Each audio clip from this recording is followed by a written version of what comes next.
Hello po, my YouTube channel. May routine this minute. Eto, dada sa YouTube channel ko. Chika-chika. Kakawash-wash lang. Parental. Ayoko na maligo habang buhay. Sayang ang ligo. Wala akong work. Nga lang, tunay na buhay. Kwento lang ako regards sa mga confined ko sa hospital ng PGH. My depression, my own. My hopelessness, my own. Yung mga bantay ko, paid by youngest bro namin kasi mayaman naman siya. So, siya yung parang guardian ko. Ako nakabantay from Dubai. Ate Mila, yung eldest ng tatay ng mga anak ko. Yan, bantay sa hospital yan. O na-confine ko, hindi pa kami separated. Separated na kami ng tatay nila. Sa Facebook lang ako nakipag-separate, nandigan na ho. And then, si Rosalinda, kamusta ka na? Ayan, nagbantay, pamangkin niya. At the same time, proxy ko sa S, parental, proud pa nila. And then, yung mga yaya na binayaran ni Aramco, yung isa, yung asawa ng karpintero yata, si ate, si nanay, si inang. Pagkamalan pa nga siyang sister ko sa hospital eh, okay lang. Kaya lang may selfie. OMG naman, ganito na ba ako katanda?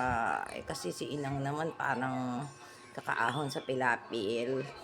O, mga inang sa probinsya, ganun. Inang nga, dinala mo pa yung biskwit ko, ha. Okay, malis na siya, kinuha ng asawa. Kapintero dito. Dati, gumagawa sa mga bahay dito noon. May sakit ako noon, eh. Na-renovate ng patuyutan ng tatay ng mga anak ko tong kisame, jujuju. Minanage ng eldest ko. So, may PG. Sino pa? Si Jenna. Yan sa kanto, may naalagaan bata. Matuling siya, pero sexy. Bakuling.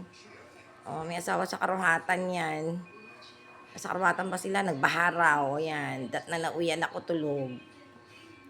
Kid. Ate Kim. Mga anak ko. Kim, kumusta ka na? Pasyal ka nga dito.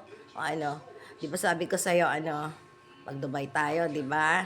Si Kim na naka-witness lahat na okay ako, siguro maganda, whatever, kilala yata ng elders ko, and then unti-unti, na-witness niya, hanggang sa na-hopeless na ako. Hanggang sa umalis siya, yung dalawang pantalon ko, inuha mo pa. But anyway, sa'yo na lang, namasyal pa tayo sa ate mo, dun sa, ewan ko, sa Damalanday ba yun? Sige, gusto ko gumaling, go. Para siyang, bahay kubo na medyo okay lang sa bahay kubo, hindi ako mapakali. Doon ako nag-iihiga. MG, nagpansit ang ate mo. Saan na ho kayo? Eto na ho ako, magaling na. Kim, masyal ka dito. Basta ka na. G-Wendy feature, pero hindi naman niya kamukha. Ano lang, kilos.